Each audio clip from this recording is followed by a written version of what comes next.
And I have been homeschooling with Donna the same amount of time, and it's been 16 years. I always just listen to Donna because I can't keep track.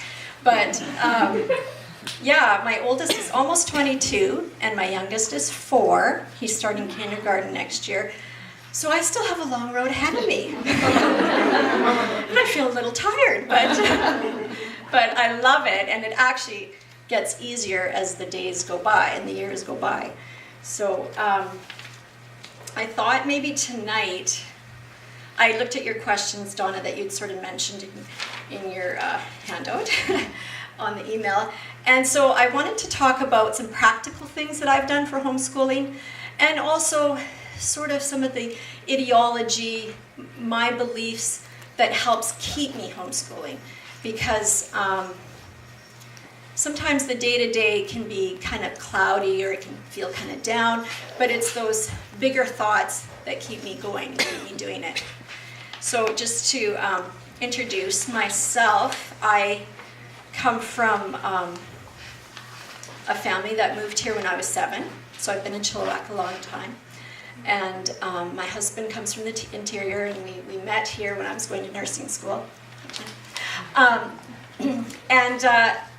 We were just a kind of, I guess, a normal young couple. We're going to start life. We didn't really have any big plans. We ended up living at my mom and dad's in a little barn suite because we could save money that way. Piled up some money together, got a down payment for a house a year or two later, had a sweet little baby, and sort of starting this journey of life. And it was sometime, I don't know when Judah was my first, I don't know how old he was when I started to think about homeschooling, because pretty soon you know that little baby is going to be hitting kindergarten, and it goes by pretty fast. My mom had homeschooled for 1 year. When she went to Florida to take care of her parents, she took my brother and my sister, who were in grade 8. I'm not sure what grade my sister was in, but she had just sort of gathered up their school books, whatever they needed, and took it with her. So it wasn't like she was picking curriculum. It wasn't like she was, homeschooling, yeah. It was more convenient. And so she went and took care of her parents for almost 6 months, I think. And my brother and I stayed because we were in high school at the time. So I'd heard the word homeschooling, but I didn't really know that many people until the church where I was attending. I met a few moms who were homeschooling, and I just kind of got me started thinking. And pretty soon for me, it was just a supernatural progression where I just thought, I just want to be with this little person. Like, I can't imagine sending him out the door at the precious age of 5, and letting somebody else sort of spend the awesome day with him. And so for me, it just wasn't a huge decision. I remember looking into it a little bit, but it just kind of was a natural progression. And so when he was in kindergarten, I was actually still nursing at the time at the hospital. I was a mat nurse, and I really didn't think kindergarten was that big of a deal.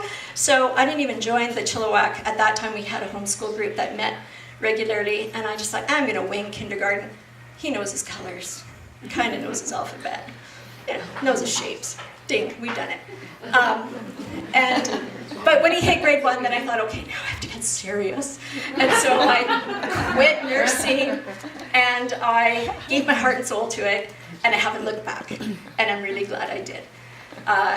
It was wonderful. At that time, we had a homeschool group in Chilliwack that met monthly, and we didn't have email even back then. Cool. So I'm dating myself. So you'd have to come out to the monthly meeting if you wanted to hear what was happening. And that's where we always had the field trip lists at the back, just like this. We'd meet like this, we'd chat and visit, have coffee, and then we'd sign up for field trips and, just support one another. It was a very sweet time for us as mothers to meet together. And that kind of went by the wayside just a few years ago due to some insurance reasons, unfortunately. But it sounds like we're sort of reviving that tradition again. Bridget has been organizing coffee monthly meetings, so looking forward to that, Bridget. Although I have to say, I'm pulling up stakes, though. I don't know if you all know this, but we're moving. about a year ago, we decided to move to Alberta, where there's more work, and where our older kids are. They're there for the summers. So we're going to be moving shortly. And actually, as of today, we bought a house.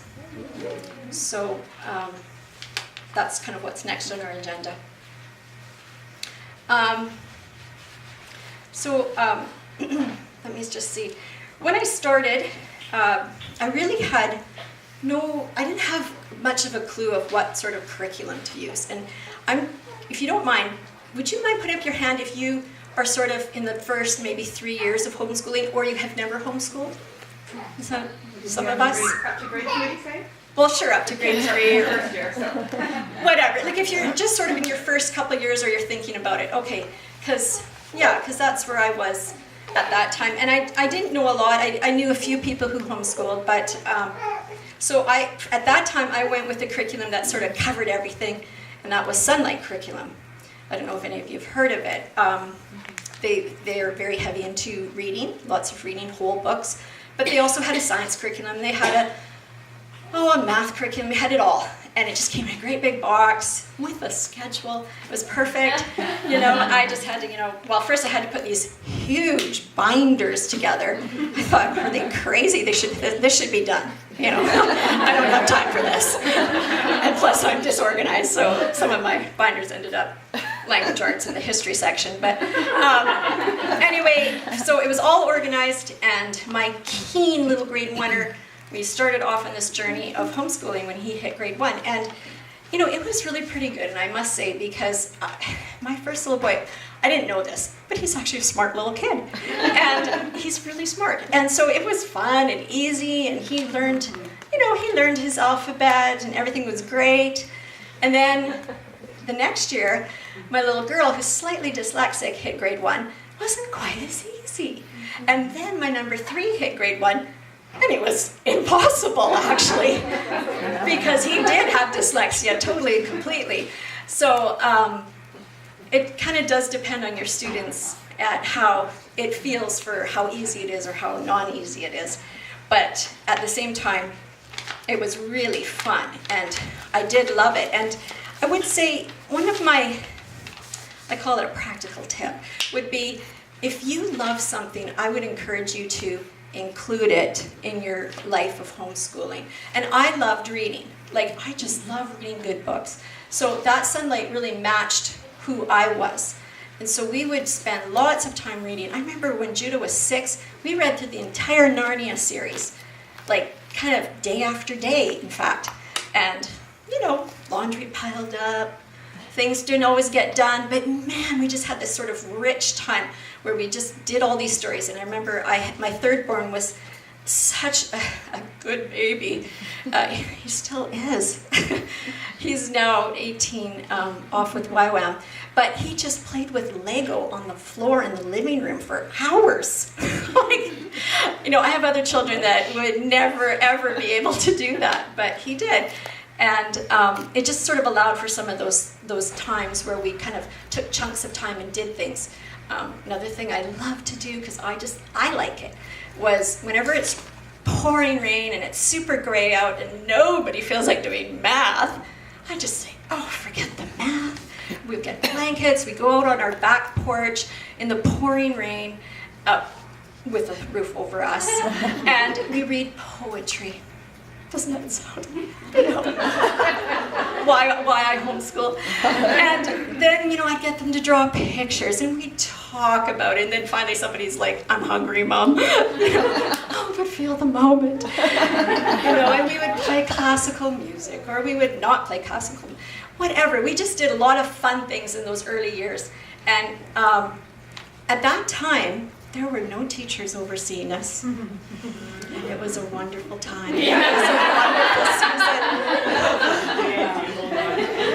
season. And then the money started to trickle down to homeschoolers, and we all started to pay the price because we kind of towed the line. So what did end up happening was, after a few years of this kind of homeschooling, I was co-oping with another family, Alison Cockrell, who will be sharing at the end of this month again. She and I and another mom got together, I think weekly, and we would take different units that we would do with our kids. So, you know, we'd sometimes, I don't know, I can't remember why we chose whatever we chose, but, you know, somebody might do stars and planets or something, or somebody did electricity. I remember one time we did India. We did World War II. So we would take these little chunks, and each mom would take a few weeks or a couple months. She would teach the lessons. The other moms would take care of the kids and bring lunch. And we just had fantastic times together. It was very sweet. The kids would play, you know, we'd do fun things together, and it was just kind of a nice way to connect, because you didn't always have as many connections, you know, with homeschooling. I've asked my kids, you know, now that they're grown up, maybe I should just tell you, Judah is almost 22, and he's just finishing off his schooling to get into engineering. He's done a few years of prereqs. And then Jessica is in the Yukon, and she is 20, and she's taking her teaching degree. She's in her second year.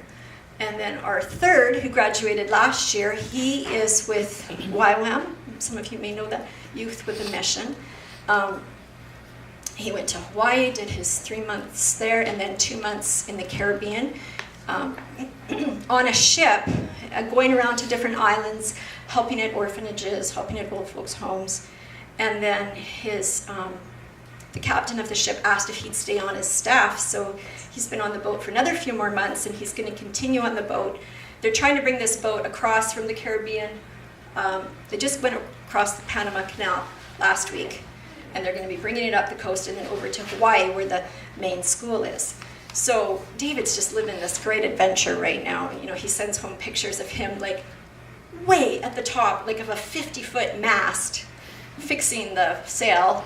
And then he says, yeah, they get me to dive down 30 feet down, and I have to check, my job is to check the anchor to make sure it's embedded in the sand. I'm like, oh my goodness, okay, are you all right? I mean, he is a lifeguard, so I mean, he can swim his way out, but still, he's having a great time. So those are my 3 oldest that have graduated, and then I've got 4 at home.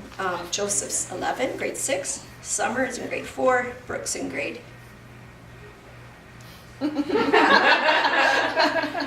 grade is she in? 1. Yes. You can see how much homeschooling I've done lately. I've been moving. She says to somebody who came to visit the other day, yeah, I don't do much homeschooling right now. Don't tell people that. But that's the truth.